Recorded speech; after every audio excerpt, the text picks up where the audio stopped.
안녕하세요.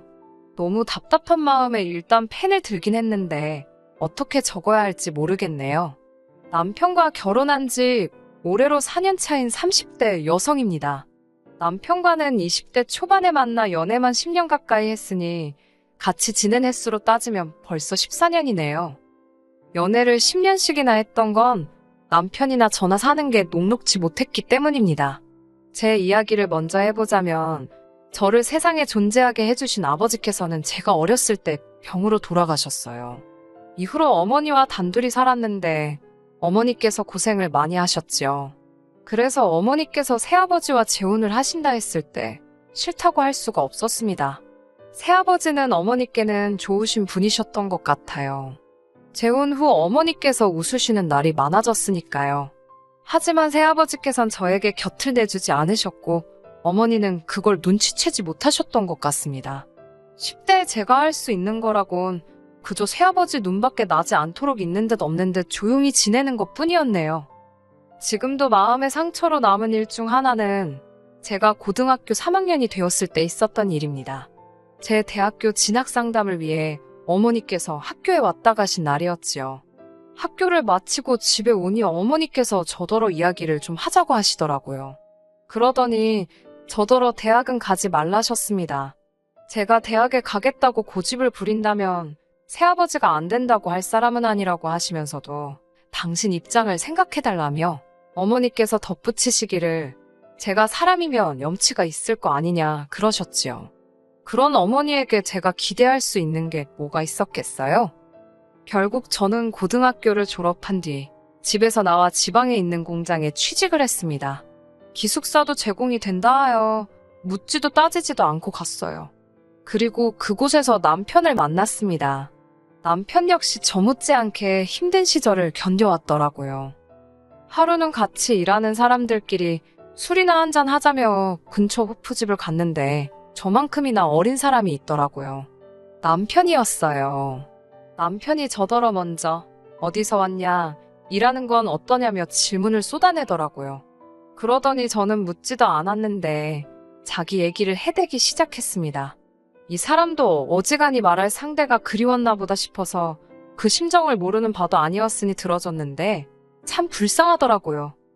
이제 저도 겪어봐서 알지만 저희 아버님은 돈 버는 데엔 관심이 전혀 없으십니다. 평생을 그렇게 되는 대로 벌어서 되는 대로 쓰시며 사셨다고요. 그렇다 보니 어머님께선 아버님이 아닌 아들에게 크게 의지를 하셨던 모양이에요. 남편이 대학 합격 소식을 전한 날도 축하한단 말은커녕 너가 서울 가고 나면 나는 여기서 네 동생하고 어떻게 사냐 그러시더랍니다. 그리고는 어찌나 서럽게 우시던지 차마 학교 간다 소리를 두 번은 입에 담을 수 없었다고요.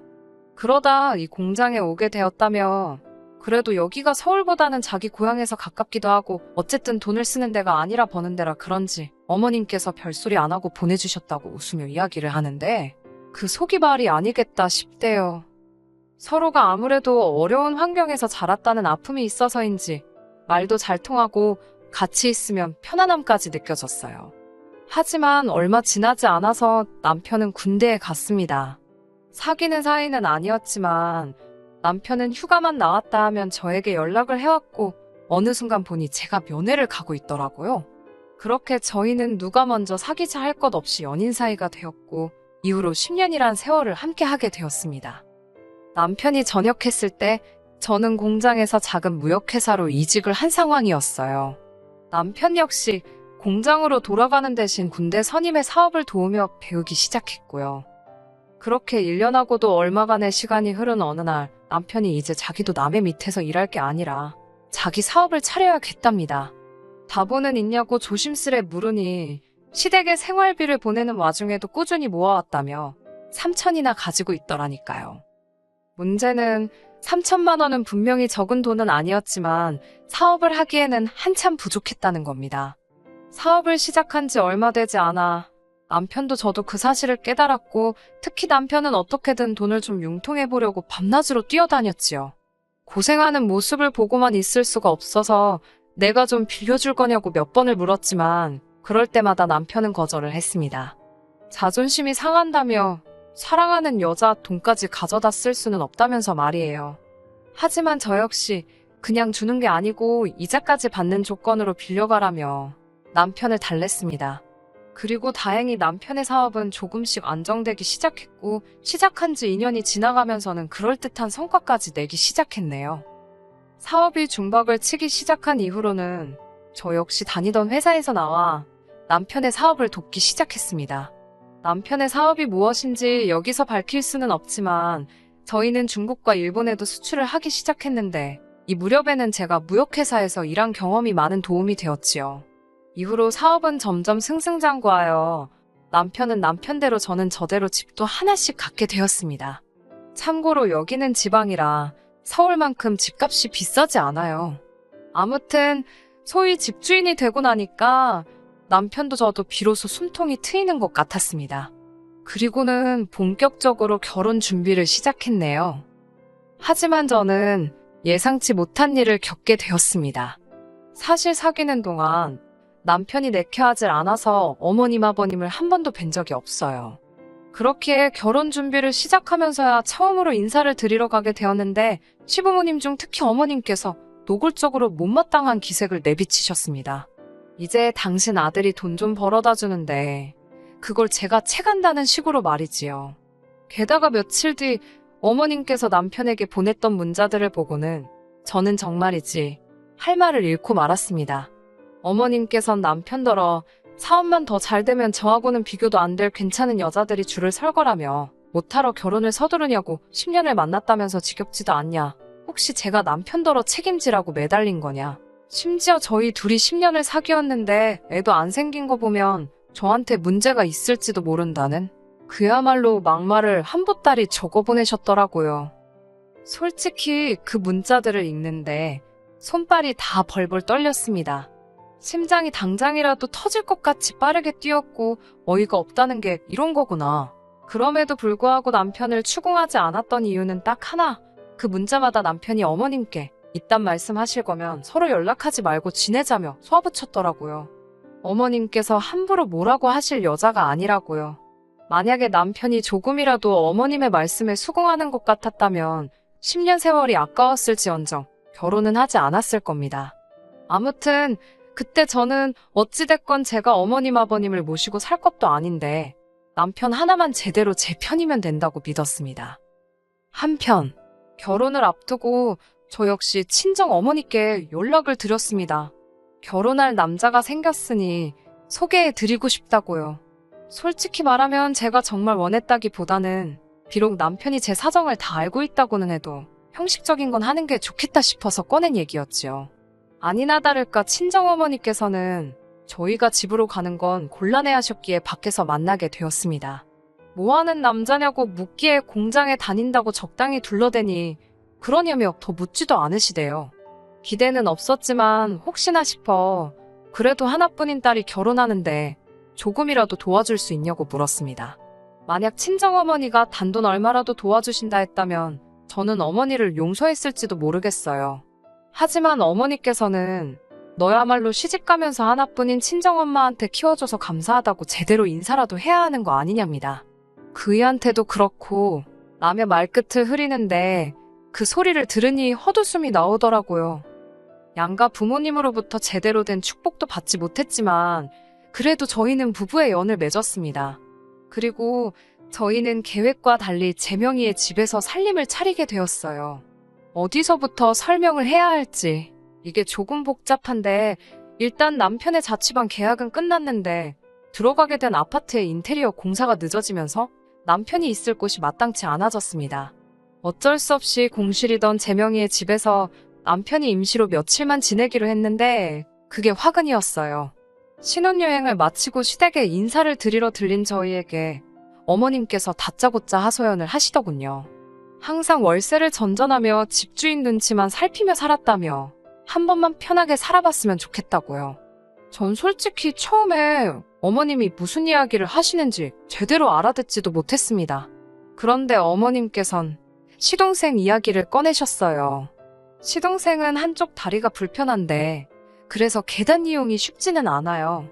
어머님께선 그런 시동생이 불쌍하지도 않냐며 아파트엔 엘리베이터도 있으니 시동생이 출퇴근하기도 좋고 뭐 그 밖에도 별의별 이유를 갖다 대셨는데, 그러니까 결론은 저희 아파트에 어머님 아버님과 시동생이 들어가 살겠다는 거더라고요. 황당해서 남편을 쳐다봤더니 남편이 난처한 표정을 짓고 있었습니다. 평소 성격이라면 좋다 싫다 벌써 대답이 나오고도 남았을 시간이었는데 남편이 엄청나게 갈등 중이라는 걸 알 수 있었지요. 사실 남편도 처음 집 계약을 했을 때 평생 집주인 눈치 안 보고 사는 게 꿈이었다며 엄청나게 기뻐했었거든요. 그러니 어머님이 어떤 심정이신지 이해가 되었을 거고 차마 모진 소리를 할 수가 없었던 모양이에요. 그리고 결국 남편이 저에게 부탁을 해왔습니다. 시동생이 장가갈 때까지만 저 세 사람 아파트에서 한번 살아보게 해주자고요. 솔직히 말하면 내키지는 않았지만 명의를 바꿔주자는 것도 아니었고 그렇다고 저희가 아예 갈 곳이 없는 것도 아니었으니 알겠다 했습니다. 그런데 어머님이 아니 시동생이 이렇게 저희 뒤통수를 칠 줄은 상상도 못했네요. 지금으로부터 딱 2년 전입니다. 시동생이 결혼할 여자가 생겼다고 그러더군요. 마침 저희도 슬슬 이세 계획을 세우고 있던 터라 아파트로 이사를 하고 싶었지만 말을 꺼내지 못하고 있었기에 시동생의 이야기는 듣던 중 반가운 소식이었지요. 저희는 정말로 축하한다는 말과 함께 이제 이사를 나가달라 했습니다. 어머님 아버님께도 서운해하지 마시라고 최대한 잘 말씀드렸어요. 그런데 이 과정이 썩 유쾌하지가 못했습니다. 어머님께선 저희가 마치 당신 것을 뺏으려 든다는 식으로 어깃장을 놓으셨거든요. 갑자기 늙은이들더러 나가라 하면 어쩌라는 거냐는 식으로요. 이미 처음부터 이야기가 되어 있던 일을 가지고 어머님께서 억지를 쓰시는 게 아무래도 뭔가 수상하다 싶었는데 남편도 저랑 같은 생각이었던 모양이에요. 결국 어머님께 이게 다 무슨 상황이냐고 따져 물었고 충격적인 이야기를 듣게 되었습니다. 시동생 결혼 자금으로 돈을 모으고 계시다 했는데 그 돈을 아버님과 함께 경마장에 다니시며 온데간데 없이 다 써버리셨답니다. 말씀으로는 한몫 단단히 챙겨서 저희도 주려고 하셨다는데 그 속마음을 누가 알 것이며 시동생은 시동생대로 자기가 몸도 불편한데 땡전 한 푼도 없는 걸 알면 누가 자기한테 시집을 오겠냐고 제발 이 집에서 살게 해달라고 저희한테 매달리더군요. 전세 보증금이라도 얼마 모으면 나가겠다고요. 어쩔 도리가 없었지요. 저도 저 나름대로 임신한다고 바로 큰 집이 필요한 것도 아니니까 라고 스스로를 달랬습니다. 그리고 얼마 지나지 않아 시동생은 결혼을 했습니다. 동서는 제가 많이 겪어보질 않아서 어떤 사람이라고 말하기는 어렵습니다만 자기 할 말은 똑부러지게 하는 스타일 같더라고요. 아무튼 제 남편의 집에서 시부모님과 시동생 내외가 함께 살게 되었는데 솔직히 제 입장에서는 기분이 썩 좋지는 않았지요. 저희가 신혼살림을 차리려고 인테리어까지 싹 다 해놨던 집인데 하루도 못 살아봤으니 아쉽기도 했고 아무튼 동서로부터 이따금씩 전화가 왔는데 내용의 대부분은 시부모님과 함께 사는 게 힘들다는 거였습니다. 두 분 성격이야. 특히나 어머님의 성격이야. 저도 어느 정도 겪은 바가 있으니 동서가 속상해하는 게 남의 일만 같지는 않더라고요. 그럴 때마다 같은 며느리의 입장이자 언니의 마음으로 많이는 아니어도 얼마씩 보내줬습니다. 나가서 기분이라도 좀 풀라고요. 그리고 지난달 다시 한번 동서에게 전화가 왔습니다. 이번에도 비슷한 이야기겠거니 하고 받았는데 전에 없이 목소리에 날이 서 있더라고요.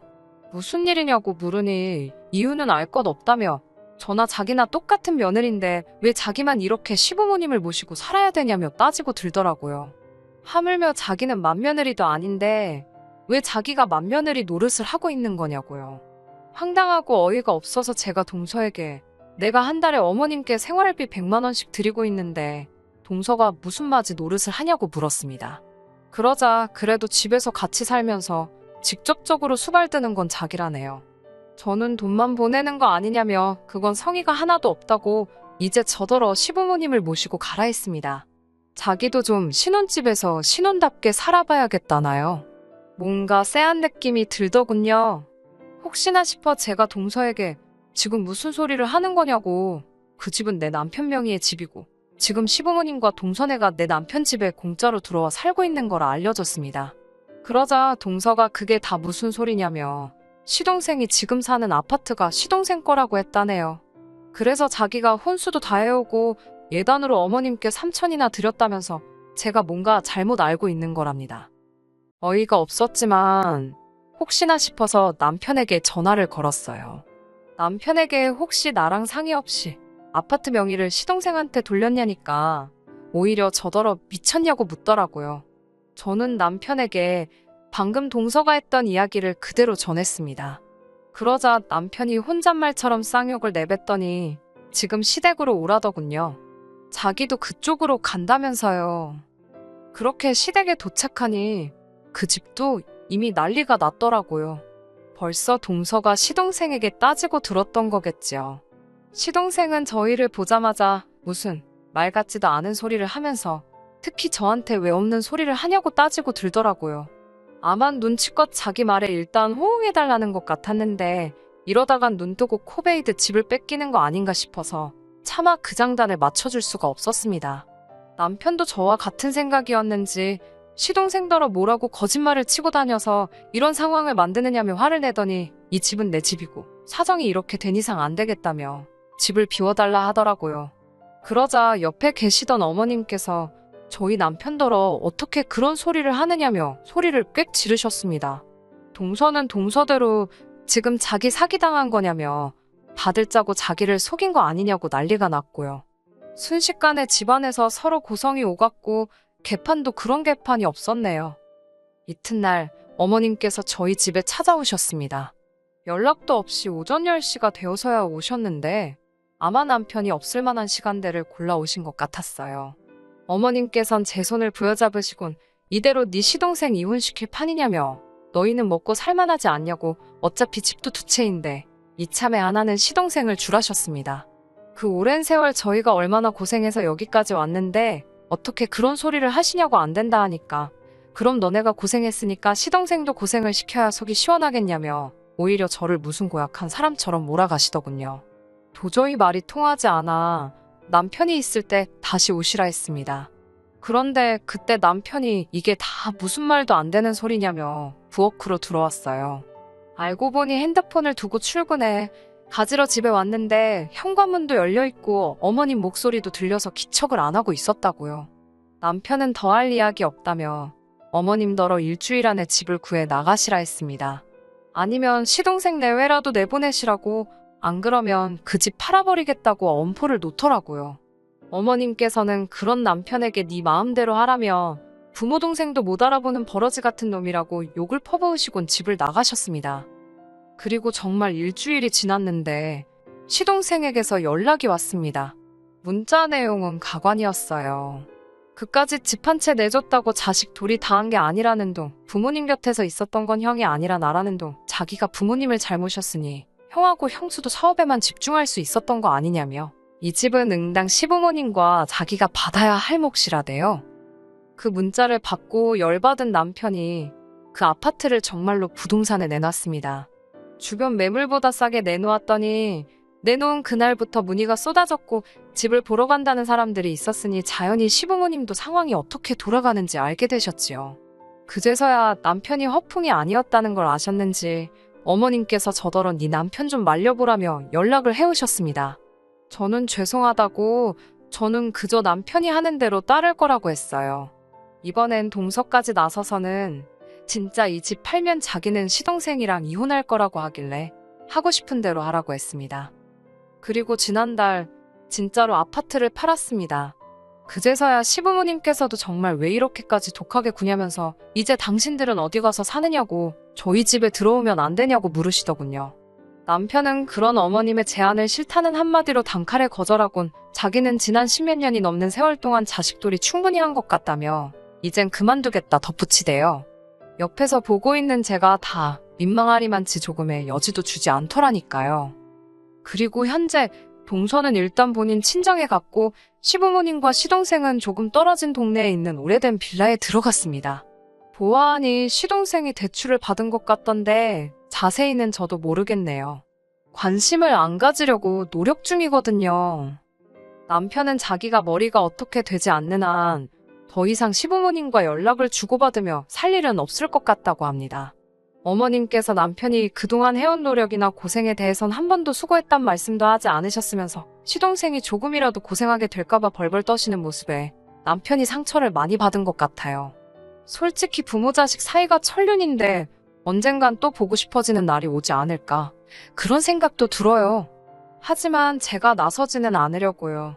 저나 남편이나 오랜 시간 힘든 길을 걸어온 만큼 당분간은 누구의 방해도 받지 않고 지금 이 행복만 즐겨볼 생각입니다. 끝까지 들어주셔서 감사합니다. 오늘의 사연은 여기까지입니다. 구독과 좋아요, 알람 설정 부탁드리고 더 좋은 사연으로 다시 찾아뵙겠습니다. 감사합니다.